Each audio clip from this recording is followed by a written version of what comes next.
નમસ્કાર, જય દ્વારકાધીશ। હું મયુર નથવાણી, સંચાલક હોટલ જય દ્વારકાધીશ।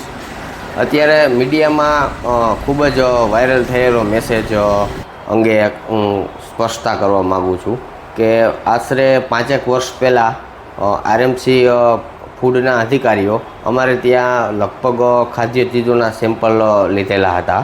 એમાંનો એક લસણની ચટણીનું સેમ્પલ ફેલ થયેલું છે।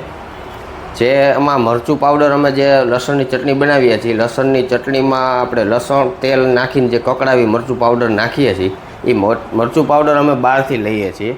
એ મરચાં પાવડરનું સેમ્પલ ફેલ થયેલું છે। એ મરચું પાવડર જે બનાવનાર છે અને એમાં શું ભેળસેળ કરી હોય એનો અમને ખ્યાલ નથી। અને અમે ત્યારે જે ખબર પડી અમને કે સેમ્પલ ફેલ થયેલું છે, ત્યારના જે શેફ, ત્યારનો જે માણસોનો સ્ટાફ હતો એને પણ અમે છૂટો કરેલો છે અને એનાથી પણ સારું જે ક્વોલિટીનું મરચું હોય તે અમે વાપરવાનું ત્યારથી જ શરૂ કરી દીધેલું છે।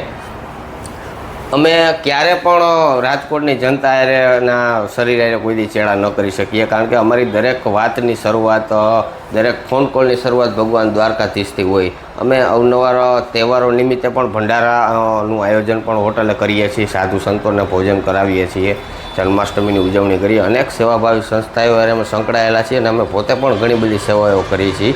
અને અમારી બાજુમાં જ આવેલી બીટી સવાણી કિડની હોસ્પિટલમાંથી ઘણા દર્દીઓ અમારે ત્યાં ભોજન લેવા આવે છે। નિઃશુલ્ક એક પણ પૈસા લીધા વગર અમે ત્યાં દર્દીઓને જમાડીએ છીએ। આવા અનેક સેવાભાવી સંસ્થાએ અમે જોડાયેલા છીએ, તો અમે ક્યારેય કોઈ સાથે ચેડા આ રીતના કોઈ ઓલું ફૂડ ખવડાવીને ન કરી શકીએ। હવે કોર્ટે અમે જે ચુકાદો આપ્યો છે એમાં 6 માસની સજા અને 2 લાખ રૂપિયાનો દંડ ફટકારવામાં કોર્ટ દ્વારા કરવામાં આવ્યો છે। અમે ઉપલી કોર્ટમાં અપીલ કરીએ છીએ, અમે વકીલ પણ અમારા રાખેલા, એમની પણ સલાહ લીધેલી। હવે ઉપલી કોર્ટ જે કાંઈ પણ નિર્ણય લેશે એ અમને શિરોમાન્ય રહેશે। જય દ્વારકાધીશ।